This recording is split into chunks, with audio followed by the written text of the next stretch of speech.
On page 33, under land improvements, the board approved 3.25 million. And now the projected year-to-date is 13,250,000, which is a percentage of 307.7% increase. Can you tell me how that happened? Why wasn't it in the first interim? Where is the funding coming from, the $10 million?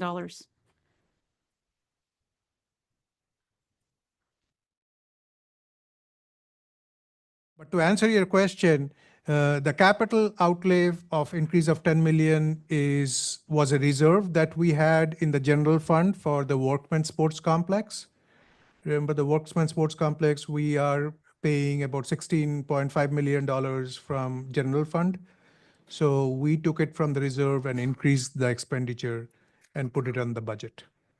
Because now it's being built and we need to pay the amount. Well, I guess I'm a little confused. Why wasn't it in the board approved operating budget to begin with and under the first page? So we had it in the reserve. So we had it not on the expenditure side, but on the reserve.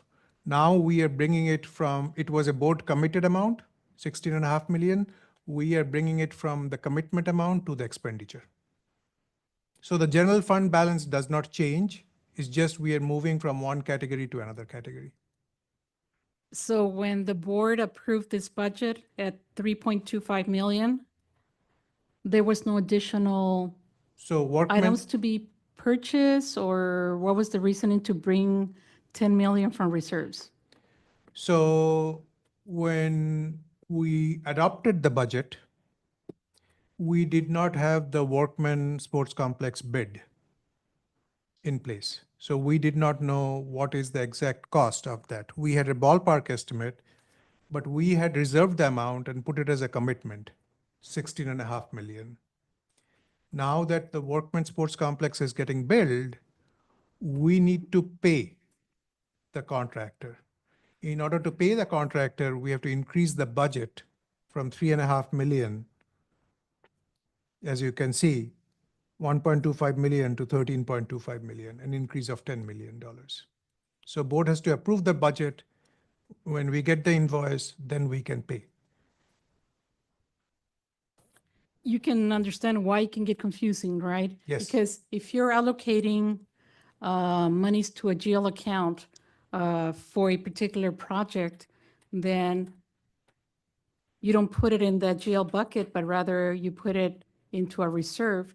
It creates some confusion. Instead of you're saying, I'm going to put this money that, for example, I'm going to buy a car. I need $20,000. Here's the account. I'm going to have it here. What you're saying is, I think I'm going to buy a car, so I'm going to put $3,200, but I have money in other savings accounts, so I'm going to bring it back when I actually buy the car. It's because of the SACS accounting. It's a little complex, but to explain it to just layman like me or someone, you have, when the board committed for the Workman Sports Complex, we reserved 16.5 million from general fund and put it in a savings account. Now the bills are coming. We need to cut a check to the vendor. I'm moving it from the savings account to the checking account. So the operating budget, the board approved operating budget, that's going to change at a certain point, or is that going to remain at 3.25? No, it's 3.25 before the second interim. Now it's going to 13.25 if the board approves the second interim. And then we can, if the board approves it, then we can Then you're going to put it increase back the in. budget and then we can pay the vendor. Okay, so you're going to put it back into that other bucket. Yeah, it's Okay. right now in the checking account, right? Okay, At this thank you. point, what the board is doing. Mr. Clark? All right, so basically it's just a tax issue, right? Because the money came out of the general fund, has to go through this because there are accounting principles like that. And really the issue here is the timing of it, right? Thank you very much. Thank you. Thank you so much.